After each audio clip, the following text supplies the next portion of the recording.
పాలకూర రైతుల కోసం శీతాకాల సూపర్ ఫుడ్. ఆర్థిక ప్రయోజనాలు మరియు సాగు చిట్కాలు మా ఛానల్కు స్వాగతం. ఈరోజు ఈ సీజన్కి సంబంధించిన ప్రత్యేకమైన విషయంపై మాట్లాడబోతున్నాం. పాలకూర ఆర్థిక ప్రయోజనాలు మరియు సాగు చిట్కాలు. శీతాకాలం పాలకూర సాగు కోసం అద్భుతమైన అవకాశాన్ని అందిస్తుంది. పాలకూర త్వరగా పెరుగుతుంది మరియు మార్కెట్లో ఎక్కువ డిమాండ్ను అందుకుంటుంది. త్వరిత వృద్ధి పాలకూర 30 నుంచి 45 రోజుల్లో తయారవుతుంది. ఈ వేగవంతమైన పెరుగుదల ఒక్క సీజన్లోనే పలు దిగుబడులను సాధించడానికి మీకు సహాయపడుతుంది. ఆర్థిక లాభాలను గరిష్టంగా పెంచుతుంది. మార్కెట్ డిమాండ్ పాలకూర స్థానిక మార్కెట్లు మరియు రెస్టారెంట్లలో ఇష్టపడతారు. ఇది హెల్త్ కాన్షియస్ వినియోగదారుల కోసం ప్రత్యేక ఆకర్షణగా ఉంటుంది.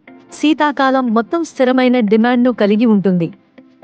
ఖర్చు సమర్థత ఇతర శీతాకాల పంటలతో పోలిస్తే పాలకూరకు తక్కువ ఇన్పుట్ అవసరం. ఇది పాక్షిక నీడకు కూడా తట్టుకోగలదు. దీనివలన పొడవైన మొక్కలతో కలిపి అంతర పంటగా సాగు చేయవచ్చు. సమర్థవంతమైన నీటిపారుదల రెడ్డి ప్లాస్ట్ నీటిపారుదల వ్యవస్థను ఉపయోగించాలని మేము సిఫార్సు చేస్తున్నాము. ఈ ఆవిష్కరణతో నీటిని సంరక్షించవచ్చు, తేమను నియంత్రించవచ్చు, ఖర్చులను తగ్గించవచ్చు మరియు ఆరోగ్యకరమైన వృద్ధిని ప్రోత్సహించవచ్చు. మార్కెట్లో ప్రవేశం సమయాన్ని సమర్థవంతంగా నిర్వహించండి. పాలకూరను ఉదయాన్నే తీయడం ద్వారా దాని తాజాదనాన్ని కాపాడుకోగలుగుతారు.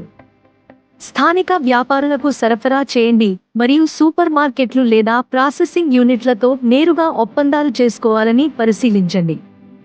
మూల్యాన్ని పెంచడం గురించి ఆలోచించండి. శుభ్రంగా కడిగి సక్రమంగా ప్యాక్ చేసి సమర్పించడం మార్కెట్ ఆకర్షణను పెంచుతుంది. ఆర్గానిక్ వ్యవసాయం అనుసరించడం ద్వారా మీరు ప్రీమియం ధరలను పొందవచ్చు. సవాళ్లను ఎదుర్కోవడం. ఆఫిడ్స్ వంటి పురుగులు, నెన్నుల నూనె వంటి సేంద్రియ స్ప్రేలను ఉపయోగించి నియంత్రించవచ్చు. నీటిని మరీ ఎక్కువగా పెట్టకుండా ఖచ్చితమైన నీటిపారుదల షెడ్యూళ్లను పాటించండి. మంచు నష్టం నుండి పంటలను రక్షించడానికి మల్చింగ్ లేదా రో కవర్లు ఉపయోగించండి. రైతుల అనుభవాలు. పాలకూర సాగులో విజయం సాధించిన రైతుల చిట్కాలను మరియు అనుభవాలను తెలుసుకోండి.